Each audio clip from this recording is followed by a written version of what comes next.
it do to you? Much good has it ever done you? There are things from which I might have derived good, by which I have not profited, I dare say, Christmas among the rest. But I am sure I have always thought of Christmas time, when it has come round, apart from the veneration due its sacred origin, if anything belonging it to call apart from that, as a good time, a kind, forgiving, charitable time, a pleasant time, the only time I know of in the long calendar of the year when men and women seem by one consent to open up their shut-up hearts freely, and to think of people below them as if they really were fellow travelers to the grave, and not another race of creatures bound on other journeys.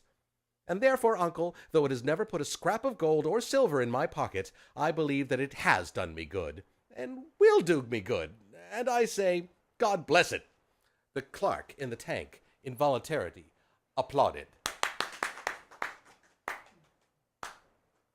"Let me hear another sound from you," said Scrooge, "and you'll keep your Christmas by losing your situation."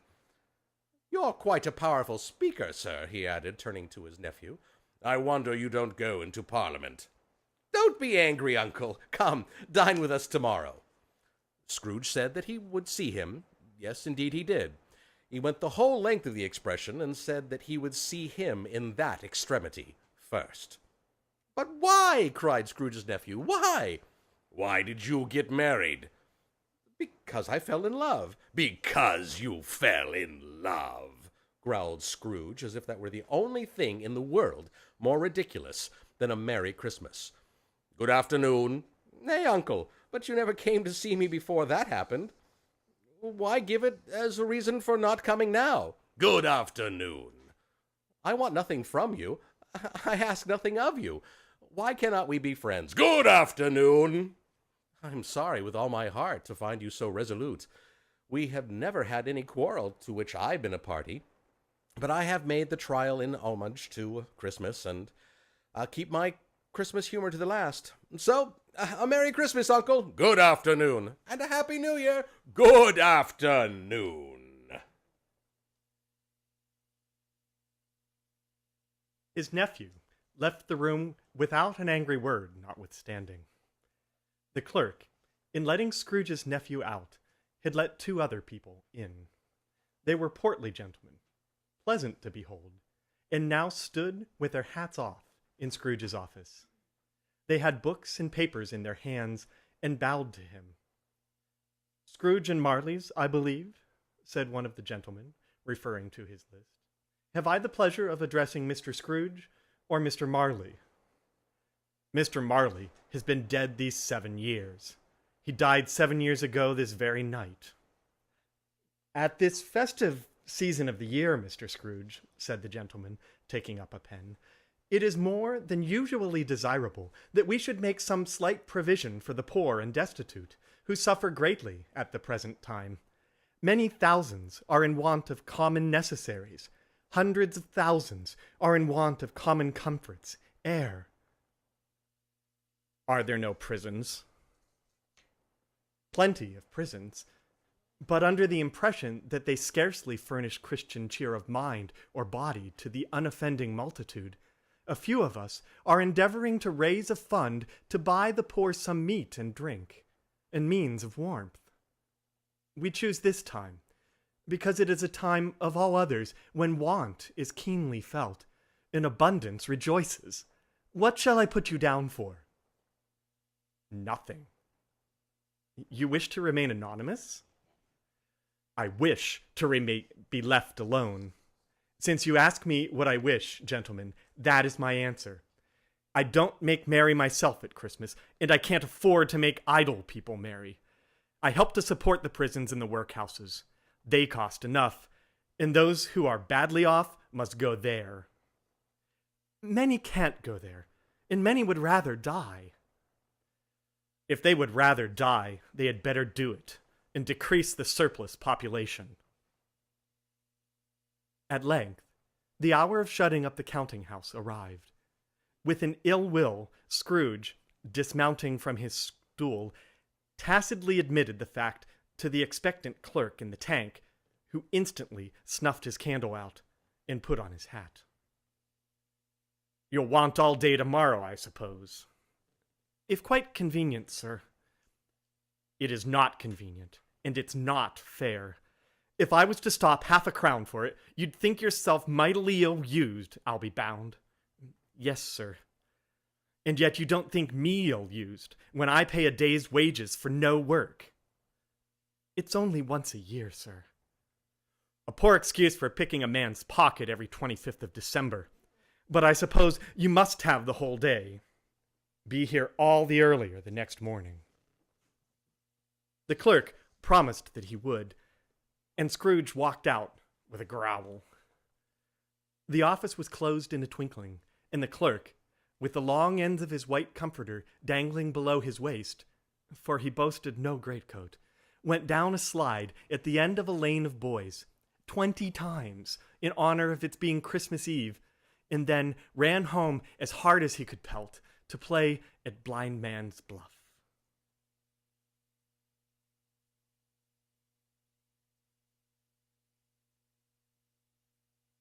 Scrooge took his melancholy dinner in his usual melancholy tavern, and having read all the newspapers and beguiled the rest of the evening with his banker's book, went home to bed. He lived in chambers which had once belonged to his deceased partner. They were a gloomy suite of rooms in a lowering pile of building, up a yard. The building was old enough now and dreary enough, for nobody lived in it but Scrooge, the other rooms being all let out as offices. Now it is a fact that there was nothing at all particular about the knocker on the door of this house, except it was very large. Also, that Scrooge had seen it, night and morning, during his whole residence in that place. Also, that Scrooge had as little of what is called fancy about him as any man in the city of London. And yet Scrooge, having his key in the lock of the door, saw in the knocker, without its undergoing any intermediate process of change, not a knocker, but Marley's face. Marley's face, with a dismal light about it, like a bad lobster in a dark cellar. It was not angry or ferocious, but it looked at Scrooge, as Marley used to look, with ghostly spectacles turned up upon its ghostly forehead. As Scrooge looked fixedly at this phenomenon, it was a knocker again. He said, "Pooh, pooh," and closed the door with a bang. The sound resounded through the house like thunder. Every room above, and every cask in the wine merchant's cellars below, appeared to have a separate peal of echoes of its own. Scrooge was not a man to be frightened of echoes. He fastened the door and walked across the hall and up the stairs. Slowly, too, trimming his candle as he went. Up Scrooge went, not caring a button for its being very dark. Darkness is cheap, and Scrooge liked it.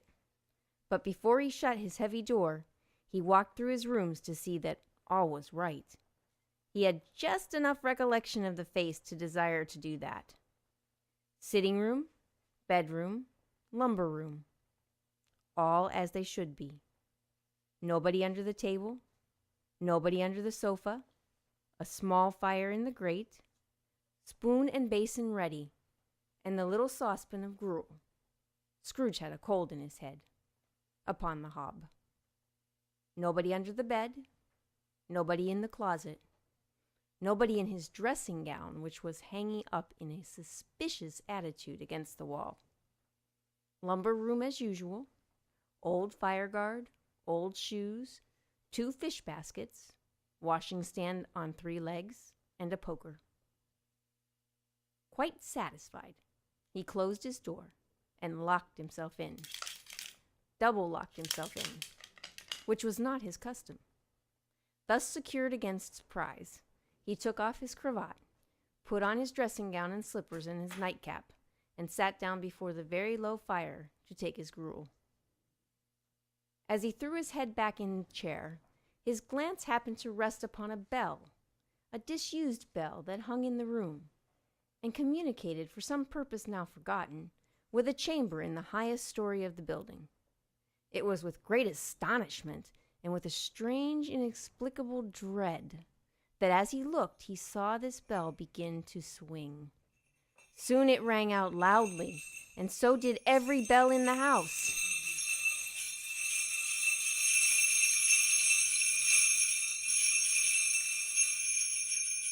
This was succeeded by a clanking noise, deep down below, as if some person were dragging a heavy chain over the casks in the wine merchant's cellar. Then he heard the noise much louder, on the floors below, then coming up the stairs, then coming straight towards his door. It came on through the heavy door, and a spectre passed into the room before his eyes. And upon its coming in, the dying flame leapt up as though it cried, "I know him! Marley's ghost!" The same face, the very same. Marley in his pigtail, usual waistcoat, tights, and boots.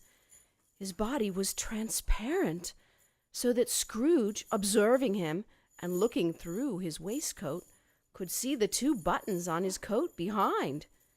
Scrooge had often heard it said that Marley had no bowels, but he had never believed it until now.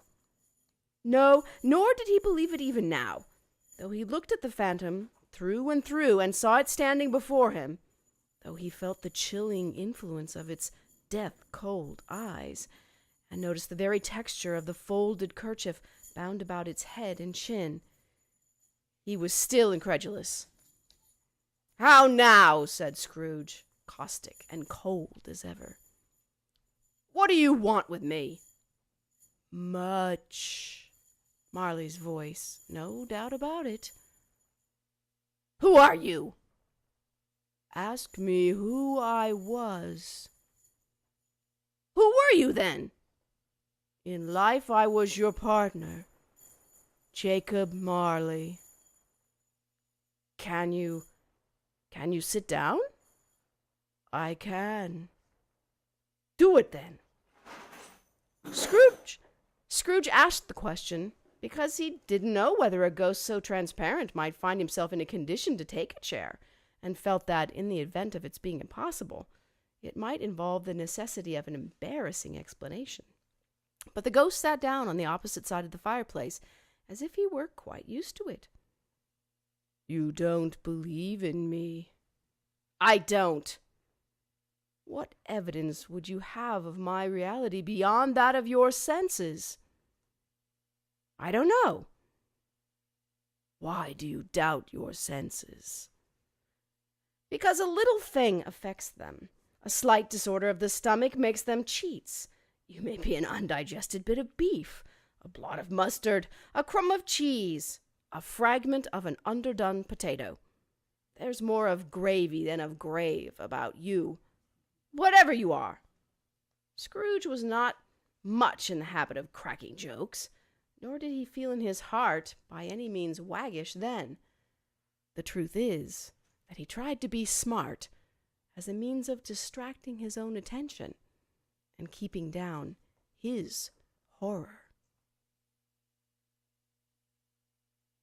But how much greater was his horror when the phantom, taking off the bandage round its head, as if it were too warm to wear indoors, its lower jaw dropped down upon its breast.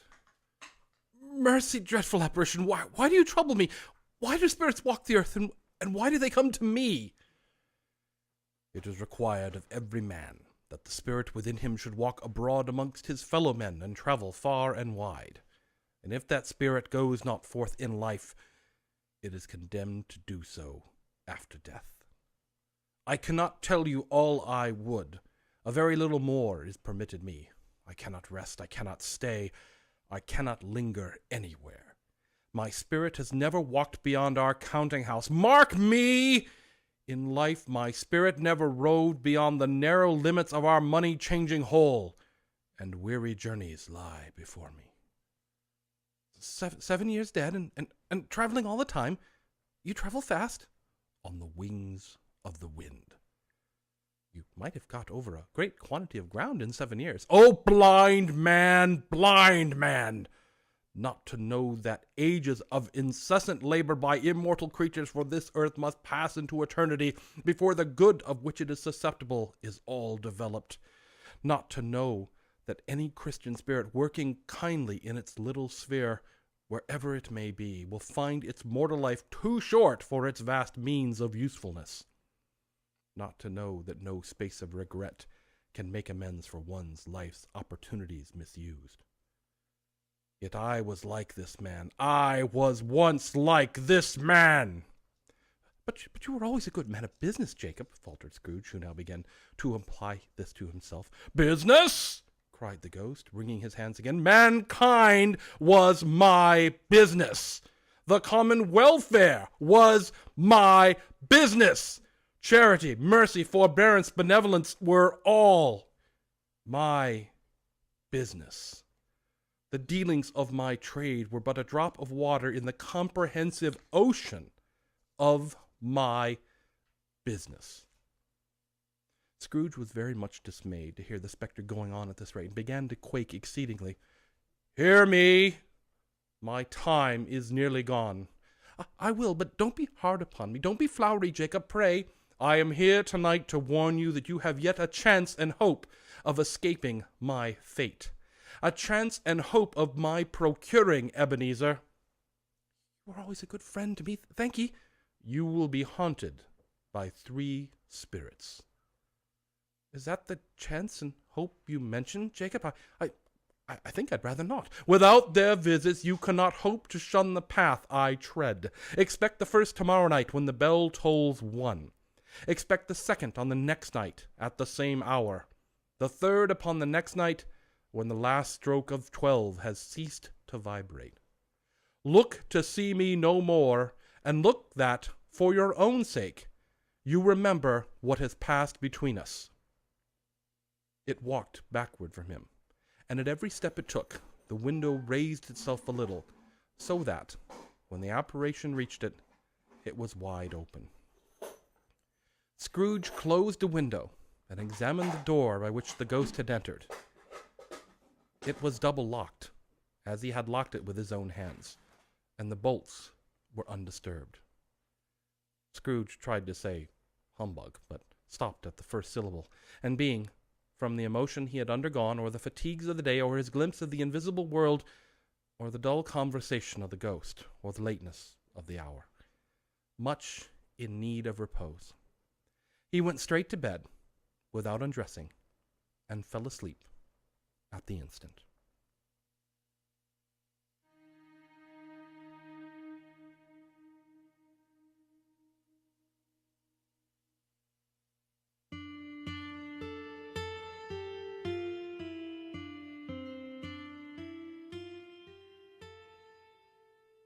You're listening to a live broadcast of Charles Dickens' A Christmas Carol, brought to you by WelchWright.com, Eclipse One Media, and New Media Interchange.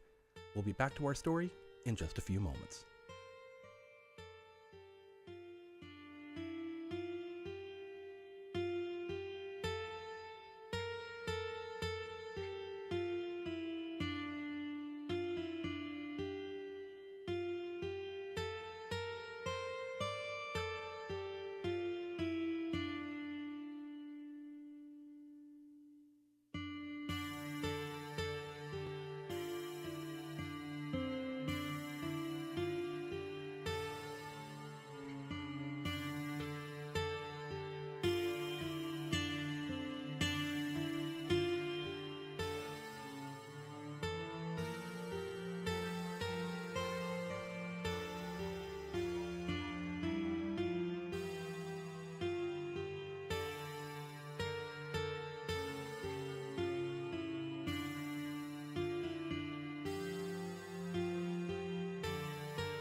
You're listening to a live reading of Charles Dickens' A Christmas Carol, brought to you by Welchwright.com, Eclipse One Media, and New Media Interchange. And now, back to our story.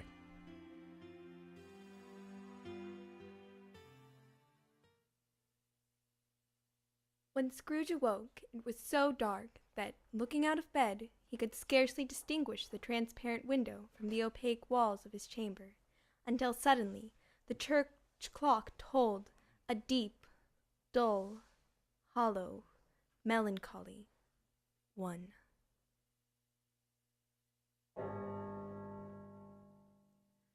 Light flashed up in the room upon the instant, and the curtains of his bed were drawn aside by a strange figure, like a child, yet not so like a child as like an old man, viewed through some supernatural medium, which gave him the appearance of having receded from the view, and being diminished to a child's proportions.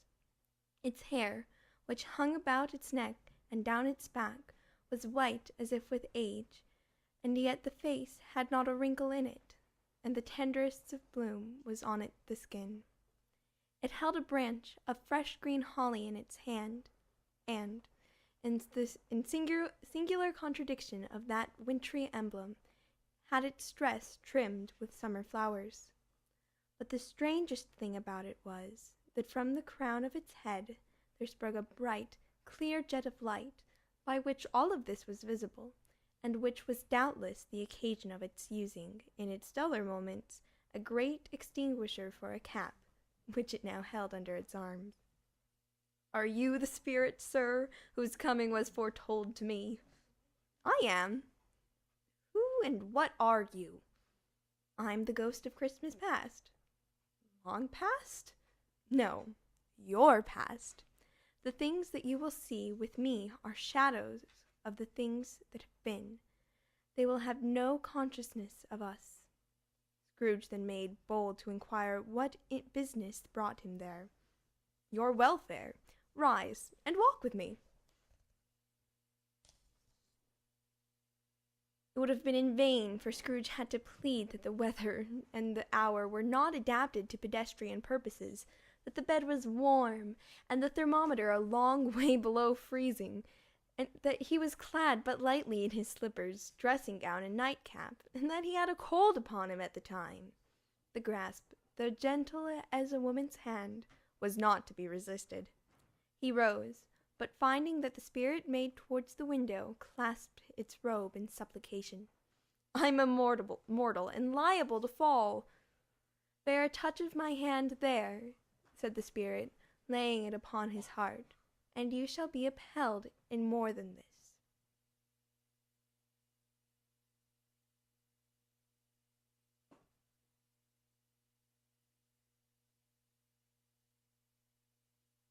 As the words were spoken, they passed through the wall, and stood in the busy thoroughfares of the city.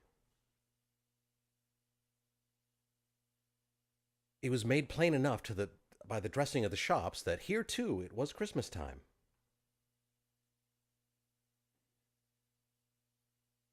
The ghost stopped at a certain warehouse door and asked Scrooge if he knew it.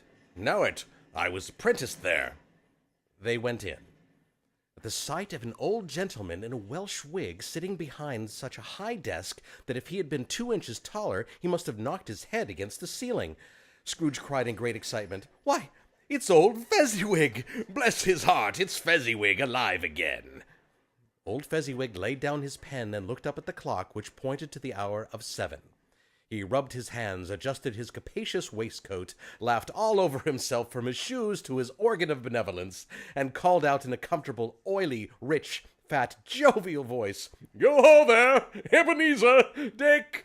A living and moving picture of Scrooge's former self, a young man, came briskly in, accompanied by his fellow prentice.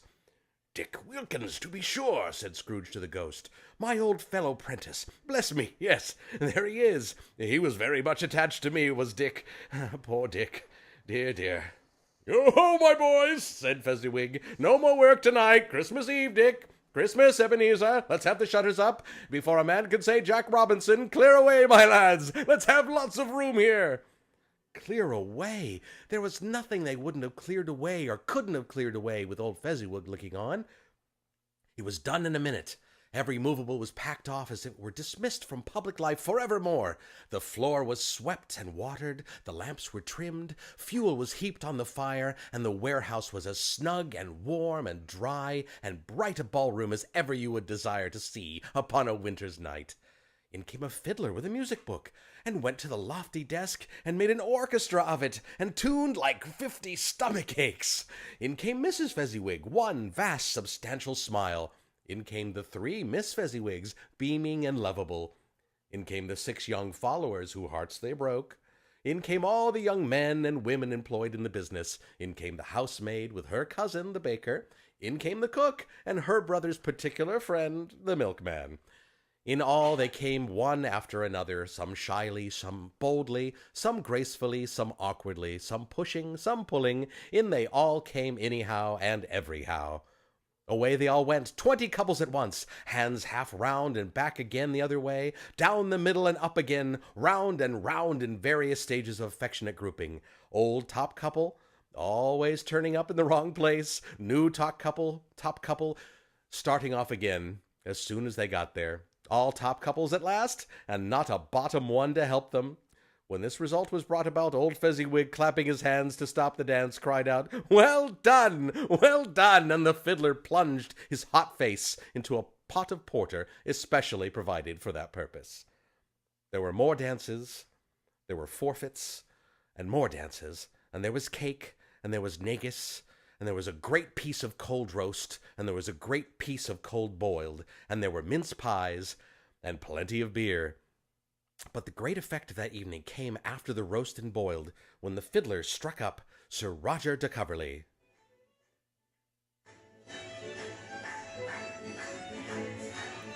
And then old Fezziwig stood out to dance with Mrs. Fezziwig, top couple too, with a good stiff piece of work cut out for them. 3 or 4 and 20 pair of partners, people who were not to be trifled with, people who would dance and have no notion of walking.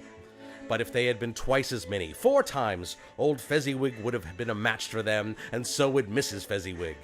As to her, she was worthy to be his equal. In every sense of the term.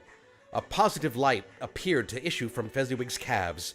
They shone in every part of the dance. You couldn't have predicted at any time what would become of him next. And when old Fezziwig and Mrs. Fezziwig had gone all through the dance, advance and retire, turn your partner, bow and curtsy, corkscrew, thread the needle, and back again to your place, Fezziwig cut so deftly that he appeared to wink in with his legs.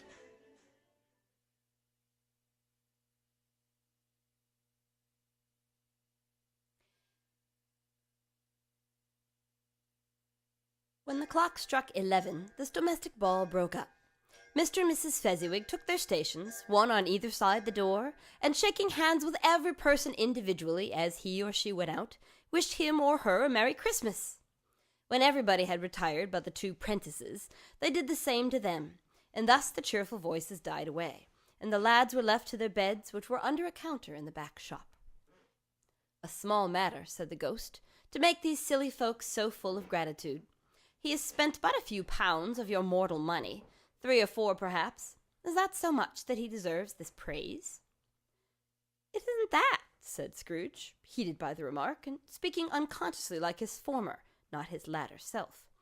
"It isn't that, Spirit. He has the power to render us happy or unhappy, to make our service light or burdensome, a pleasure or a toil. Say that his power lies in words and looks, in things so slight and insignificant that it is impossible to add and count 'em up. What then? The happiness he gives is quite as great as if it cost a fortune." He felt the spirit's glance and stopped. "What is the matter?" "Nothing particular." "Something, I think." No, I should like to be able to say a word or 2 to my clerk just now. That's all." "My time grows short," observed the spirit. "Quick!" This was not addressed to Scrooge or to anyone whom he could see, but it produced an immediate effect, for again he saw himself. He was older now, a man in the prime of life. He was not alone, but sat by the side of a fair young girl in a black dress, in whose eyes there were tears. "It matters little," she said softly to Scrooge's former self. "To you, very little. Another idol has replaced me, and if it can comfort you in time to come, as I would have tried to do, I have no just cause to grieve. What idol has displaced you? A golden one. You fear the world too much. I've seen your nobler aspirations fall off one by one, until the master passion, gain, engrosses you. Have I not? What then? Even if I have grown so much wiser, what then? I'm not changed towards you. Have I ever sought release from our engagement? In words, no, never. In what then? In a changed nature, in an altered spirit, in another atmosphere of life, another hope as its great end. If you were free today, tomorrow, yesterday, can even I believe that you would choose a dowerless girl? Or choosing her, do I not know that your repentance and regret would surely follow? I do, and I release you, with a full heart, for the love of him you once were. Spirit, remove me from this place! I told you these were shadows of the things that have been, said the ghost. That they are what they are, do not blame me. Remove me, Scrooge exclaimed. I cannot bear it. Leave me. Take me back. Haunt me no longer.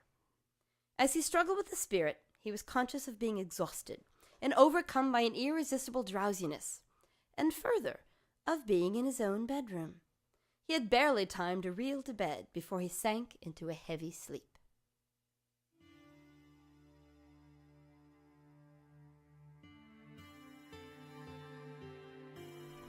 You're listening to a live reading of Charles Dickens' A Christmas Carol, brought to you by Welchwright.com, Eclipse One Media, and New Media Interchange. We'll return to our story in just a moment.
You're listening to a live reading of Charles Dickens' A Christmas Carol, brought to you by Welchwright.com, Eclipse One Media, and New Media Interchange.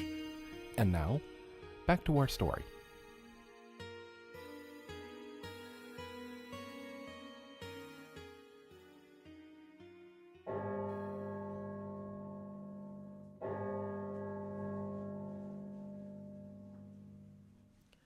Scrooge awoke in his bedroom. There was no doubt about it. But it and his own adjoining sitting room, into which he shuffled in his slippers, attracted by a great light there, had undergone a surprising transformation. The walls and ceiling were so hung with living green that it looked a perfect grove. The leaves of holly, mistletoe, and ivy reflected back the light, as if many little mirrors had been scattered there.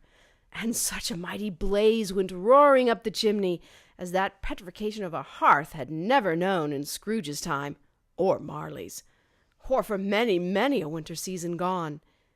Heaped upon the floor, to form a kind of throne, were turkeys, geese, game, brawn, great joints of meat, suckling pigs, long wreaths of sausages, mince pies, plum puddings, barrels of oysters, red-hot chestnuts, cherry-cheeked apples, juicy oranges, luscious pears, immense twelfth cakes, and great bowls of punch.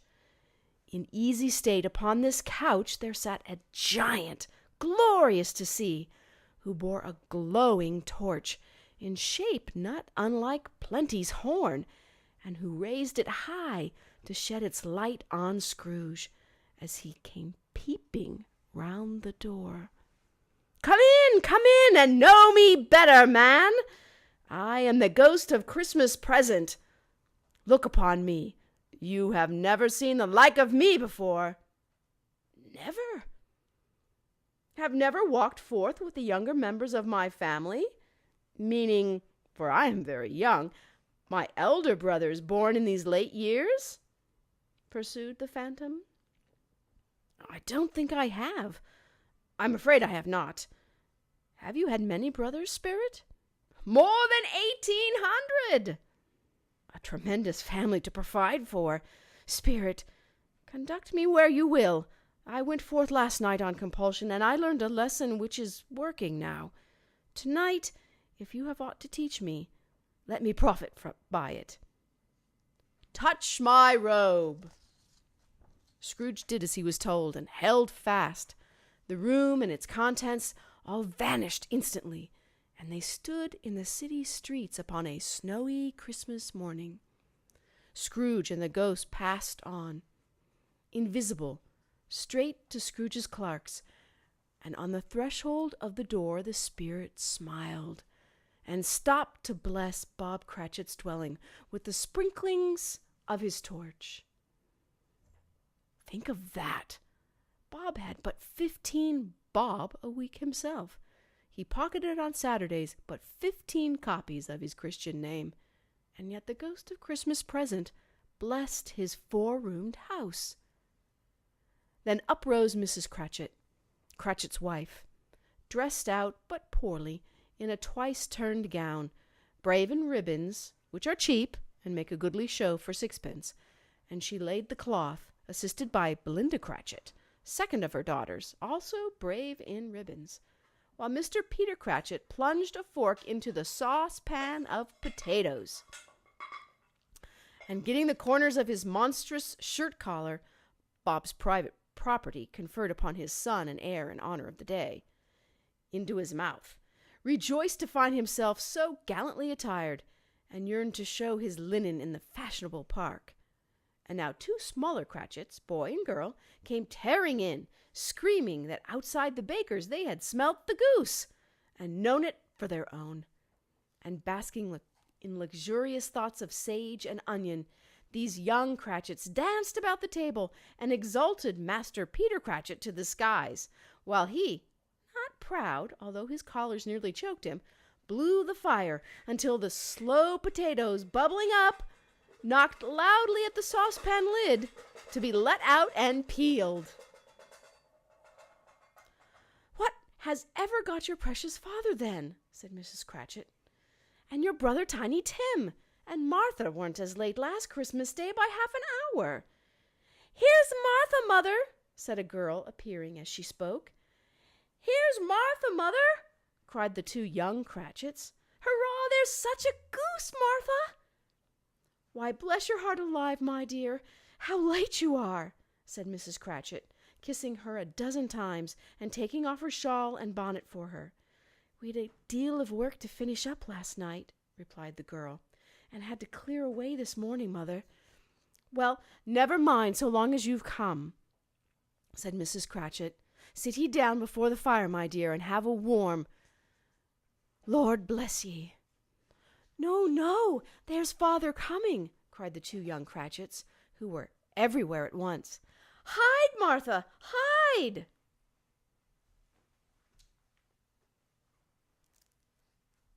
So Martha hid herself, and in came little Bob, the father, with at least 3 feet of comforter, exclusive of the fringe, hanging down before him, and his threadbare clothes darned up and brushed to look seasonable, and Tiny Tim upon his shoulder. Alas for Tiny Tim! He bore a little crutch, and he had his limbs supported by an iron frame. "Why, where's our Martha?" cried Bob Cratchit, looking round. "Not coming," said Mrs. Cratchit. "Not coming!" said Bob, with a sudden declension in his high spirits, for he had been Tim's blood horse all the way from church, and had come home rampant. "Not coming upon Christmas Day?" Martha didn't like to see him disappointed, if it were only in joke, so she came out prematurely from behind the closet door and ran into his arms, while the 2 young Cratchits hustled Tiny Tim and bore him off to the wash-house that he might hear the pudding singing in the copper. "And how did little Tim behave?" asked Mrs. Cratchit, when she had rallied Bob on his credulity, and Bob had hugged his daughter to his heart's content. "As good as gold," said Bob, "and better.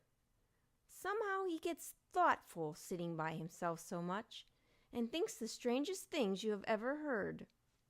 He told me, coming home, that he hoped the people saw him in the church, because he was a cripple, and it might be pleasant to them to remember upon Christmas Day, who made lame beggars walk and blind men see."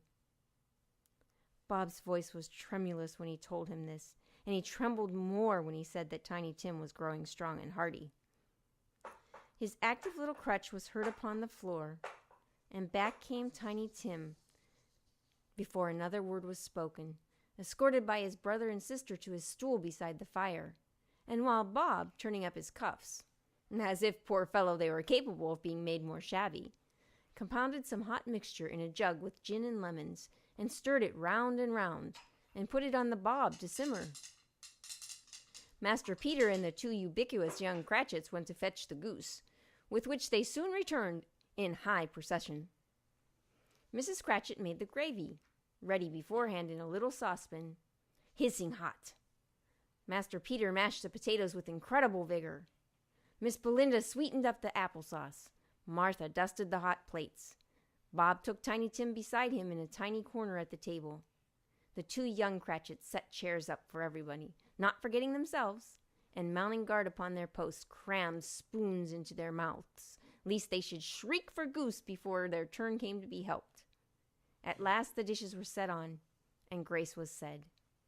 It was succeeded by a breathless pause, as Mrs. Cratchit, looking slowly all along the carving knife, prepared to plunge it in the breast. But when she did, and when the long-expected gush of stuffing issued forth, one murmur of delight arose around the board, and even Tiny Tim, excited by the 2 young Cratchits, beat on the table with the handle of his knife, and feebly cried, "Hurrah!"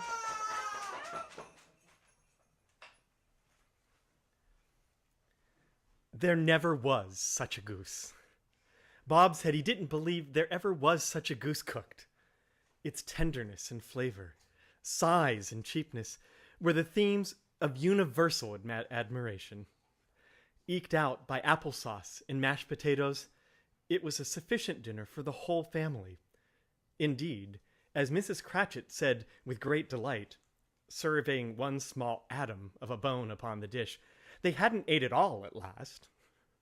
Yet everyone had had enough, and the youngest Cratchits, in particular, were steeped in sage and onion to the eyebrows.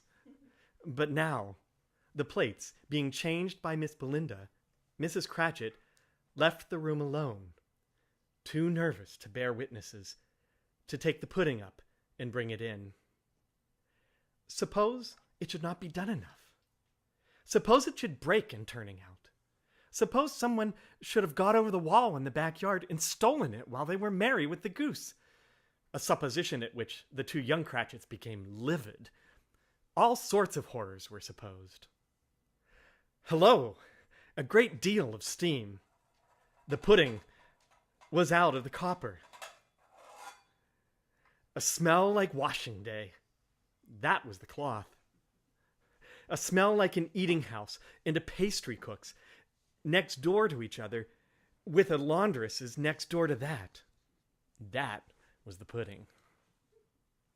In half a minute, Mrs. Cratchit entered, flushed but smiling proudly, with the pudding like a speckled cannonball, so hard and firm, blazing in half a quartern of ignited brandy, and bedight with Christmas holly stuck into the top. Oh, a wonderful pudding.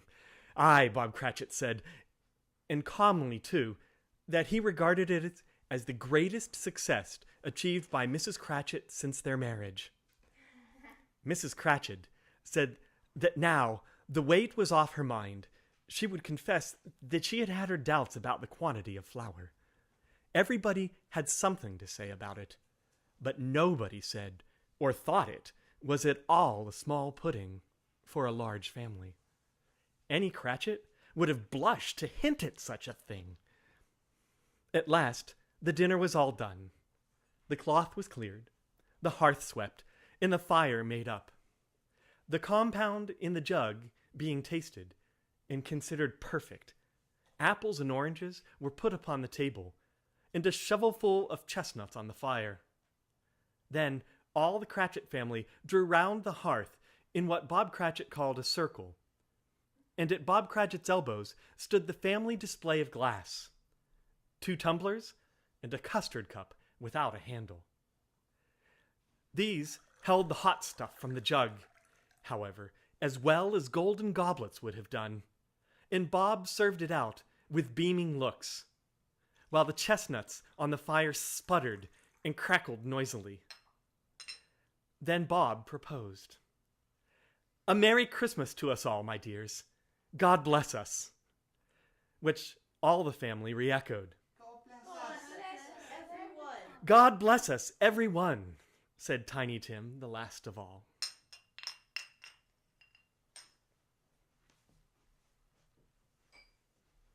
He sat very close to his father's side upon his little stool. Bob held his withered little hand in his, as if he loved the child and wished to keep him by his side, and dreaded that he might be taken from him. Scrooge raised his head speedily on hearing his own name. "Mr. Scrooge," said Bob. "I'll give you Mr. Scrooge, the founder of the feast." "The founder of the feast, indeed!" cried Mrs. Cratchit, reddening. "I wish I had him here, and I'd give him a piece of my mind to feast upon, and I hope he'd have a good appetite for it." "My dear," said Bob, "the children! Christmas Day!" "It should be Christmas Day, I'm sure," said she, "on which one drinks the health of such an odious, stingy, hard, unfeeling man as Mr. Scrooge. You know he is, Robert. You know it better than you. Poor fellow." "My dear," was Bob's mild answer, "Christmas Day." "I'll drink his health for your sake and the day's," said Mrs. Cratchit. "Not for his. Long life to him, and Merry Christmas, and a Happy New Year. He'll be very merry and very happy, I have no doubt." The children drank the toast after her. It was the first of their proceedings which had no heartiness in it. Tiny Tim drank it last of all, but he didn't care 2 pence for it. Scrooge was the ogre of the family. The mention of his name cast a dark shadow on the party, which was not dispelled for a full 5 minutes. After it had passed away, they were 10 times merrier than before, from the mere relief of Scrooge the baleful being done with. Bob Cratchit told them how he had a situation in his eye for Master Peter, which would bring in, if obtained, 5 full 5 and 6 pence weekly.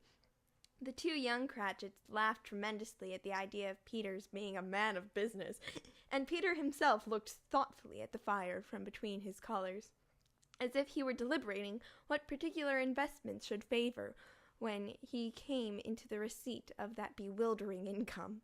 Martha, who was a poor apprentice at a milliner's, then told them what kind of work she had to do, and how many hours she worked at a stretch, and how she meant to lie abed tomorrow morning for a good, long rest, tomorrow being a holiday she passed at home. Also, how she had seen a countess and a lord some days before, and how the lord was much about as tall as Peter, at which Peter pulled up his collar so high that you couldn't have seen his head if you had been there. All this time the chestnuts in the jug went round and round, and by they had a song about a lost child traveling in the snow, from Tiny Tim, who had a plaintive little voice, and sang it very well indeed. There was nothing of high mark in this. They were not a handsome family. They were not well dressed. Their shoes were far from being waterproof. Their clothes were scanty, and Peter might have known, and very, very likely did, the inside of a pawnbrokers. But they were happy, grateful, pleased with one another, and contented with the time. And when they faded, and looked happier yet in the bright sprinklings of the spirit's torch at parting, Scrooge had his eye upon them, and especially on Tiny Tim, until the last.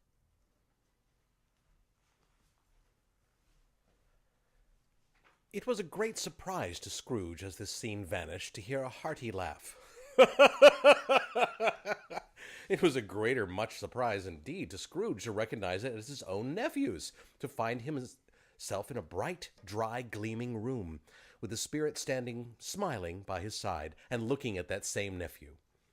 It is a fair, even-handed, noble adjustment of things, that while there is infection in disease and sorrow, there is nothing in the world so irresistibly contagious as laughter and good humor. When Scrooge's nephew laughed, Scrooge's niece by marriage laughed as heartily as he, and their assembled friends, not being a bit behindhand, laughed out lustily. He said that Christmas was a humbug, as I live, cried Scrooge's nephew. He believed it, too. More shame for him, Fred, says Scrooge's niece indignantly. Bless those women, they never do anything by halves. They are always in earnest. She was very pretty, exceedingly pretty, with a dimpled, surprised-looking, capital face, a ripe little mouth that seemed made to be kissed, and, as no doubt it was, all the kinds of good little dots about her chin that melted into one another and when she laughed, and the sunniest pair of eyes you ever saw in any creature's head, although altogether she was what you would have called provoking. But satisfactory, too. Oh, perfectly satisfactory. He's a comical old fellow, said Scrooge's nephew. That's the truth, and not so pleasant as he might be. However, his offenses carry their own punishment, and I have nothing to say against him. Who suffers by his ill whims? Himself, as always. Here he takes it into his head to dislike us, and he won't come dine with us. What's the consequence? He don't lose much of a dinner. Indeed, I think he loses a very good dinner, interrupted Scrooge's niece. Everyone else said the same, and they must be allowed to have been competent judges, because they had just had dinner, and with the dessert upon their table were centered and clustered round the fire by lamplight. Well, I am very glad to hear it, said Scrooge's nephew, because I haven't any great faith in these young housekeepers. What do you say, Topper? Topper clearly had his eye on one of Scrooge's niece's sisters, for he answered that a bachelor was a wretched outcast and who had no right to express an opinion on the subject, whereat Scrooge's niece's sister, the plump one with the lace tucker, not the one with the roses, blushed.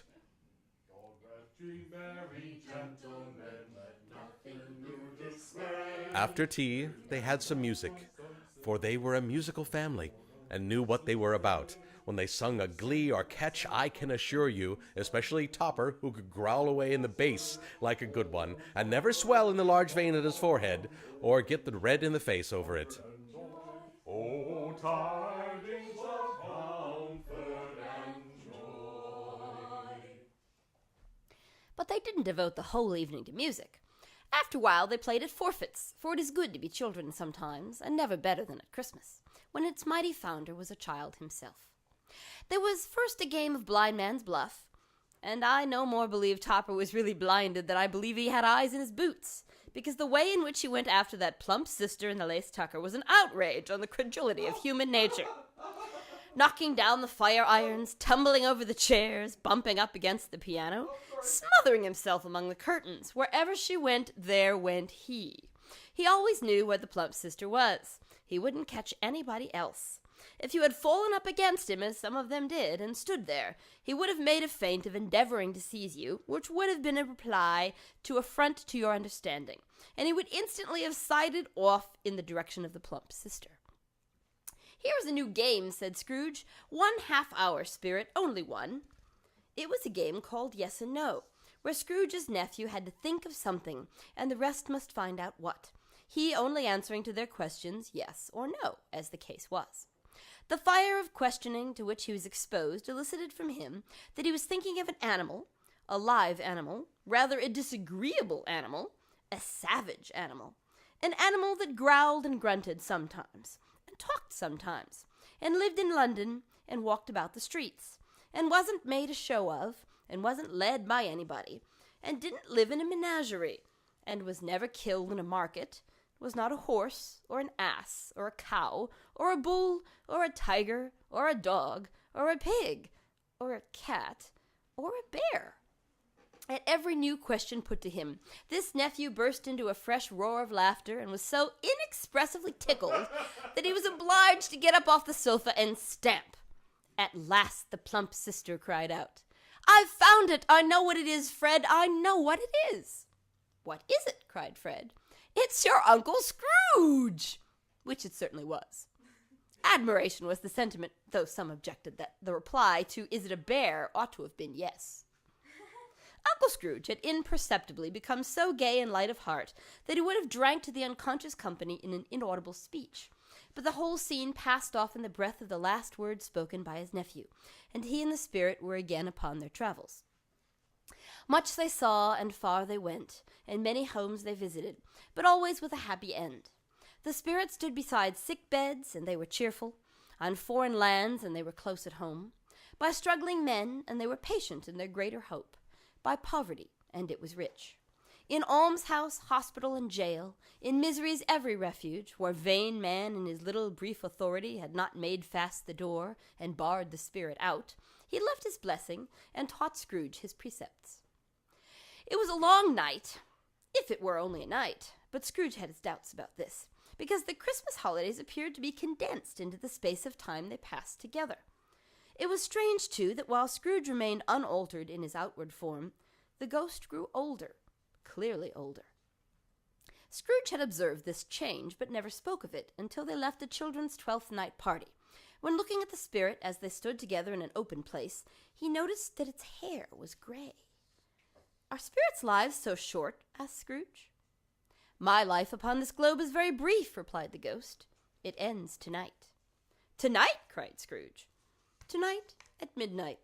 Hark! The time is drawing near." The chimes were ringing the 11:75 at that moment. "Forgive me if I am not justified in what I ask," said Scrooge, looking intently at the spirit's robe, "but I see something strange, and not belonging to yourself, protruding from your skirts. Is it a foot or a claw?" "It might be a claw, for the flesh there is upon it. Look here." From the foldings of its robe it brought 2 children, wretched, abject, frightful, hideous, miserable. They knelt down at its feet and clung upon the outside of its garment. They were a boy and girl, yellow, meager, ragged, scowling, wolfish, but prostrate, too, in their humility. Where graceful youth should have filled their features out and touched them with its freshest tints, a stale and shriveled hand, like that of old age, had pinched and twisted them and pulled them into shreds. Where angels might have sat enthroned, devils lurked and glared out menacing. No change, no degradation, no perversion of humanity in any grade, through all the mysteries of wonderful creation, has monsters half so horrible and dread. Scrooge started back, appalled. Having them shown to him in this way, he tried to say they were fine children, but the words choked themselves, rather than be parties to a lie of such enormous magnitude.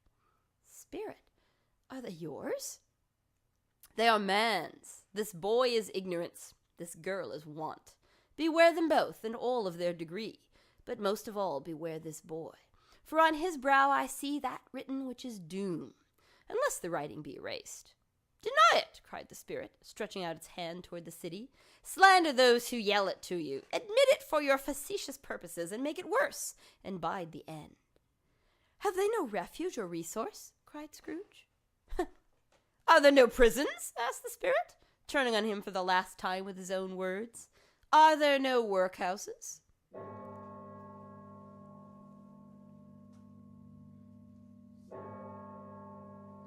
The bell struck 12. Scrooge looked upon him for the ghost and saw it no more. As the last stroke ceased to vibrate, he remembered the prediction of old Jacob Marley, and lifting up his eyes, beheld a solemn phantom, draped and hooded, coming like a mist along the ground towards him.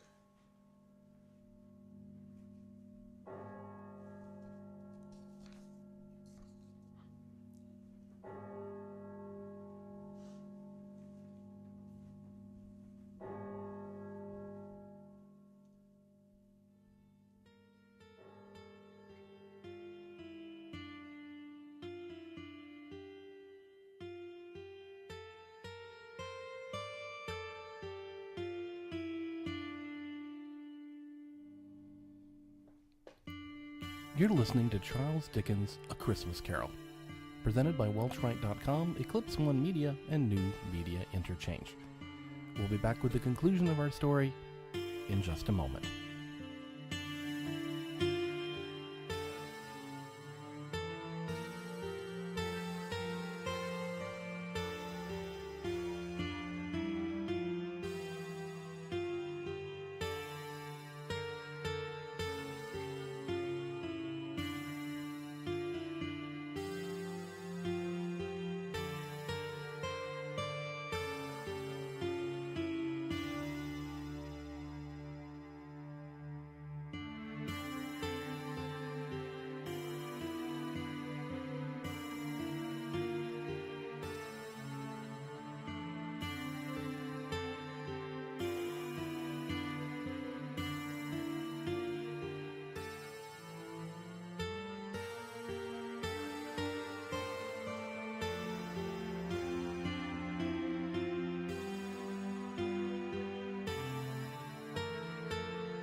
You're listening to a live reading of Charles Dickens' A Christmas Carol, brought to you by Welchwright.com, Eclipse One Media, and New Media Interchange.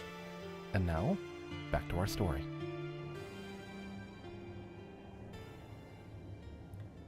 The phantom slowly, gravely, silently approached. When it came near him, Scrooge bent down upon his knee, for in the air through which this spirit moved, it seemed to scatter gloom and misery. It was shrouded in a deep black garment, which concealed its head, its face, its form, and left nothing of it visible save one outstretched hand. He knew no more, for the spirit neither spoke nor moved. Am I in the presence of the ghost of Christmas yet to come? Ghost of the future? I fear you more than any spectre I have seen. But as I know your purpose is to do me good, and as I hope to live to be another man from what I was, I am prepared to bear your company, and to do it with a thankful heart. Will you not speak to me? It gave him no reply. The hand was pointed straight before them.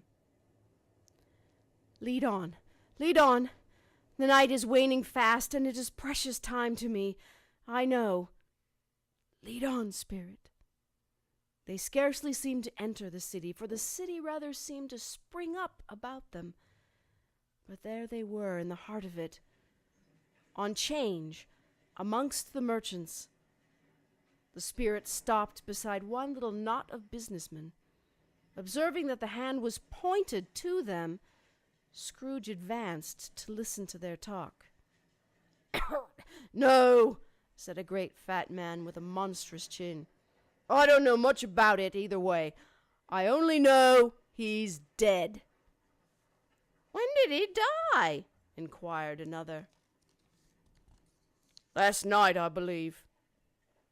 Why, what was the matter with him? I thought he'd never die. God knows, said the first with a yawn. What has he done with his money? Asked a red-faced gentleman. I haven't heard, said the man with a large chin. Company, perhaps. He hasn't left it to me. That's all I know. Bye-bye. Scrooge was at first inclined to be surprised that the spirit should attach importance to conversation apparently so trivial. But feeling assured that it must have some hidden purpose, he set himself to consider what it was likely to be. It could scarcely be supposed to have any bearing on the death of Jacob, his old partner, for that was past, and this ghost's province was the future. He looked about in that very place for his own image. But another man stood in his accustomed corner, and though the clock pointed to his usual time of day for being there, he saw no likeness of himself among the multitudes that poured in through the porch. It gave him little surprise, however, for he had been resolving in his mind a change of life, and he thought and hoped he saw his new-born resolutions carried out in this.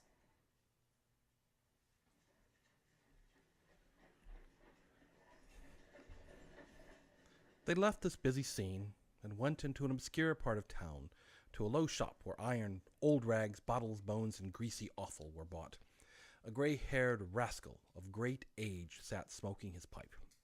Scrooge and the Phantom came into the presence of this man, just as a woman with a heavy bundle slunk into the shop.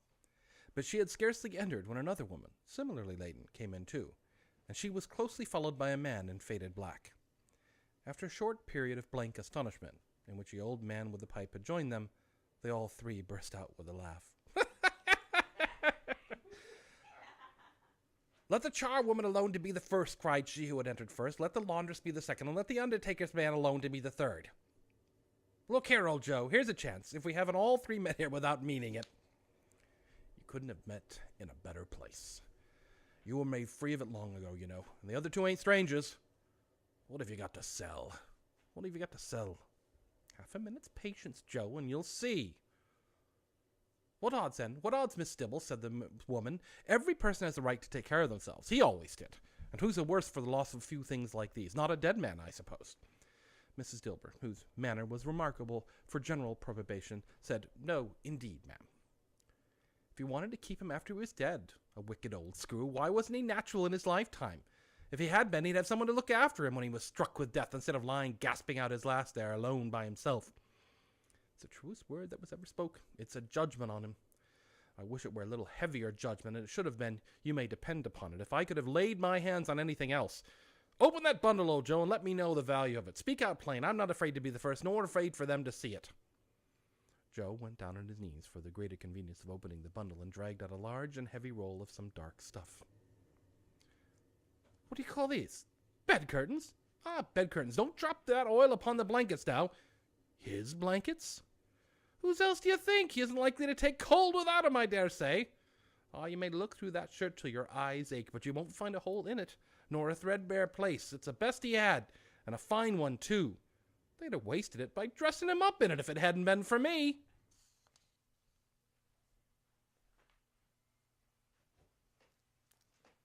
Scrooge listened to this dialogue in horror.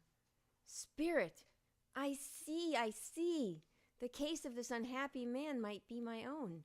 My life tends that way now. Merciful heaven, what is this?"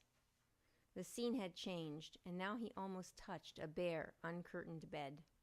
A pale light, rising in the outer air, fell straight upon the bed, and on it, unwatched, unwept, uncared for, was the body of this plundered unknown man.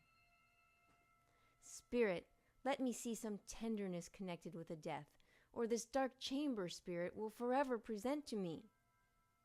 The ghost conducted him to poor Bob Cratchit's house, the dwelling he had visited before, and found the mother and the children seated round the fire. Quiet. Very quiet. The noisy little Cratchits were still as statues in one corner, and sat looking up at Peter, who had a book before him. The mother and her daughters were engaged in needlework, but surely they were very quiet. And he took a child, and set him in the midst of them. Where had Scrooge heard those words? He had not dreamed them. The boy must have read them out, as he and the spirit crossed the threshold. Why did he not go on? The mother laid her work upon the table, and put her hand up to her face. "The color hurts my eyes," she said. "The color? Ah, poor Tiny Tim." "They're better now again. It makes them weak by candlelight, and I wouldn't show weak eyes to your father when he comes home, for the world. It must be near his time." "Past it, rather," Peter answered, shutting up his book. "But I think he has walked a little slower than he used, these past last evenings, Mother. I have known him to walk with Tiny Tim upon his shoulder very fast indeed.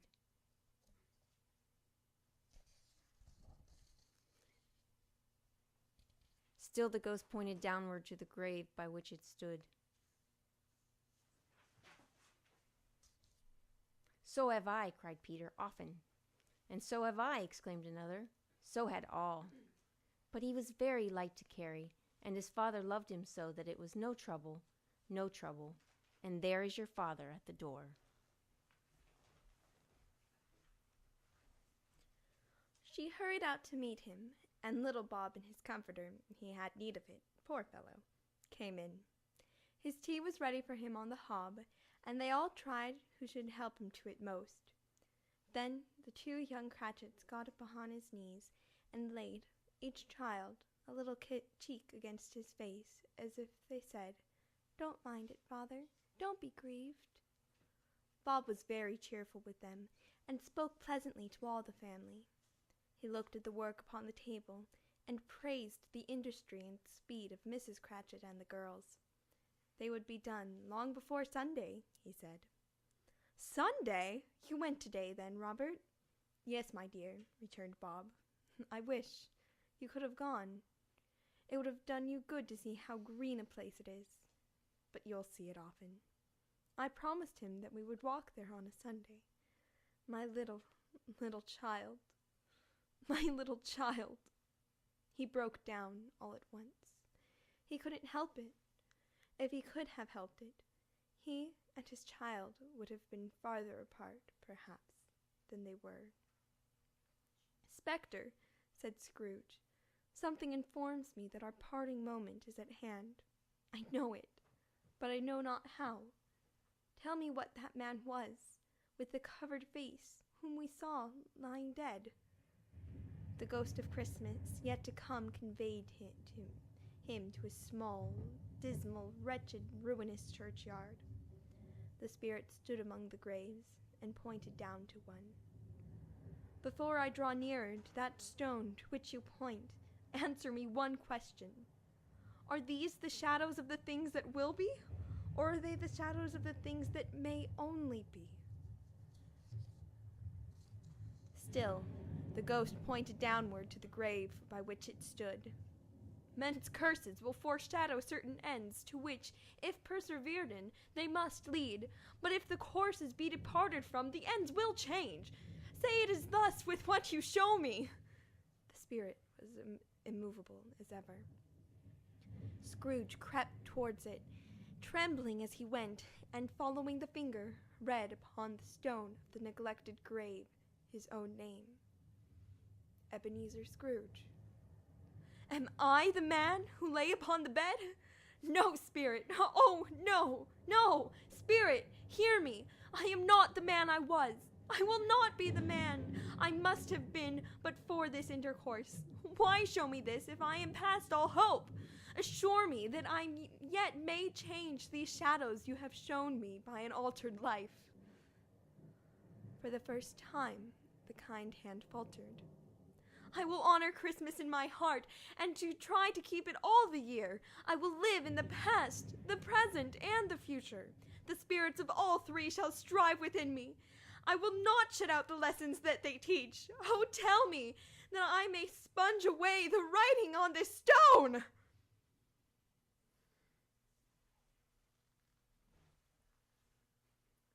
Holding up his hands in one last prayer to have his fate reversed, he saw an alteration in the phantom's hood and dress. It shrunk, collapsed, and dwindled down into a bedpost. Yes, and the bedpost was his own. The bed was his own. The room was his own. Best and happiest of all, the time before him was his own to make amends in. He was checked in his transports by the churches ringing out the lustiest peals he had ever heard. Running to the window, he opened it and put his head out. No fog, no mist, no night, clear, bright, stirring, golden day.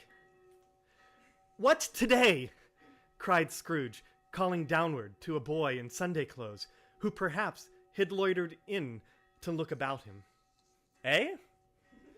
What's today, my fine fellow?" "Today? Why, Christmas Day." "It's Christmas Day. I haven't missed it. Hello, my fine fellow." "Hello. Do you know the poulterers in the next street but one at the corner?" "I should hope so." "An intelligent boy. A remarkable boy. Do you know whether they've sold the prize turkey that was hanging up there? Not the little prize turkey. The big one." "What, the one as big as me?" What a delightful boy. It's a pleasure to talk to him. "Yes, my buck. It's hanging there now." "Is it? Go and buy it." "Walker!" exclaimed the boy. No, I am in earnest. Go and buy it, and tell him to bring it here, that I may give them the direction where to take it. Come back with the man, and I'll give you a shilling. Come back with him in less than 5 minutes, and I'll give you half a crown." The boy was off like a shot. "I'll send it to Bob Cratchit's. He shan't know who sends it. It's twice the size of Tiny Tim. Joe Miller never made such a joke as ending it to Bob's Bewill." The hand in which he wrote the address was not a steady one, but write it he did, somehow, and went downstairs to open the street door, ready for the coming of the poulterer's man.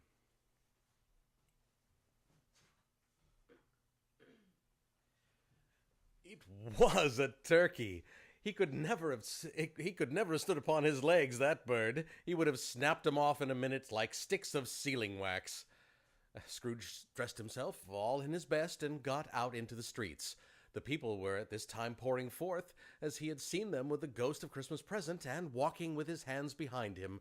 Scrooge regarded everyone with a delighted smile. He looked so irresistibly pleasant, in a word, that 3 or 4 good-humored fellows said, "Good morning, sir.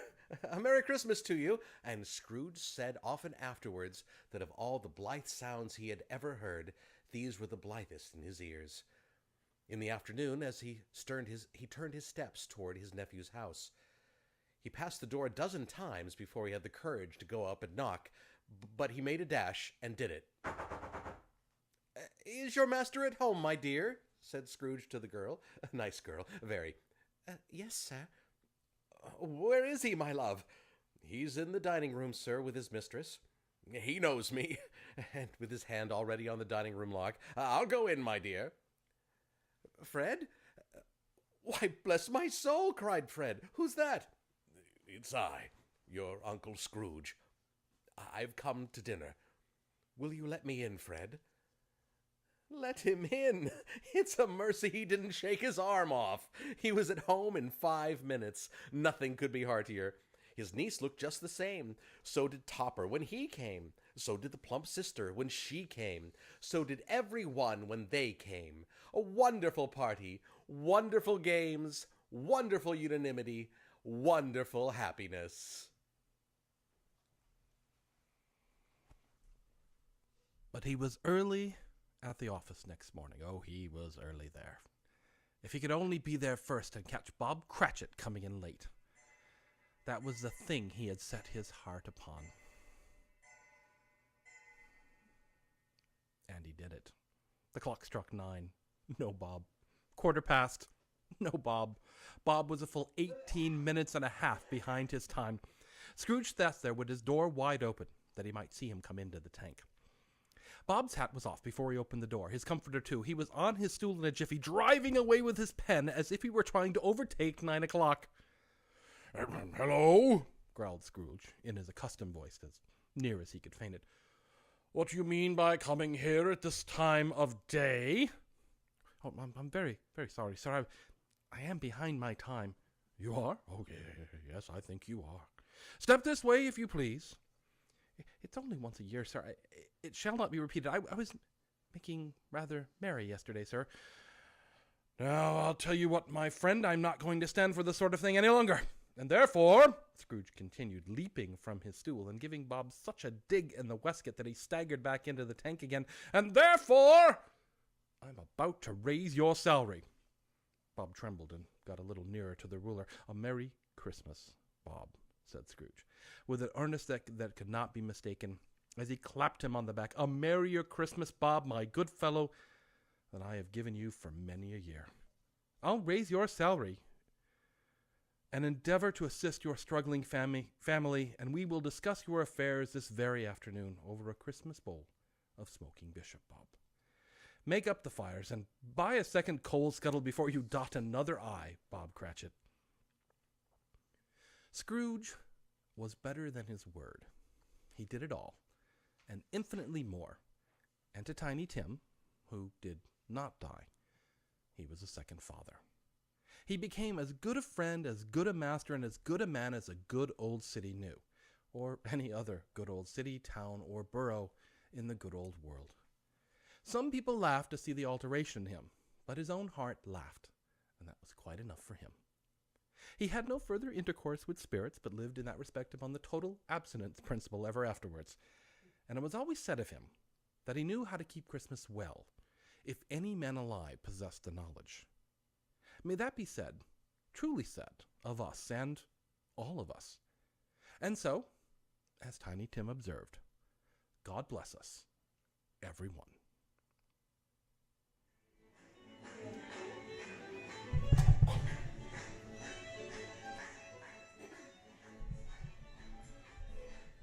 This has been a live reading of Charles Dickens' A Christmas Carol, brought to you by Welchwright.com, Eclipse One Media, and New Media Interchange at newmediainterchange.com. For more information, you can visit the website and also listen to this recording as a podcast. Our show tonight included the talents of myself, Douglas E. Welch, Carrie Dearborn, Roseanne Welch, Liam Cadigan, Jamie Cadigan, Michael Lachey, And Emily Cadigan. For all of us here at Welchwright.com, we wish you the very, very merriest Christmas, the happiest of holidays. May you and your family all be happy and well. Until next year, goodbye.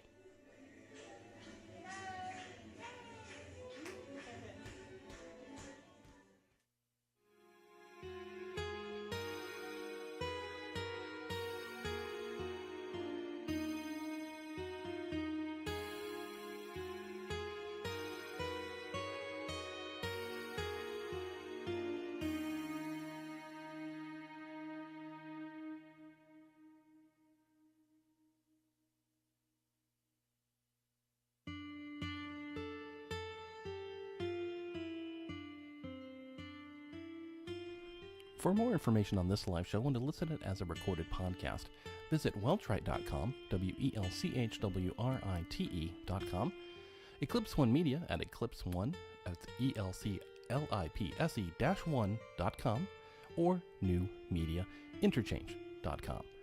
It's been a pleasure to have you all as our guests this holiday season, and we'll see you again next year.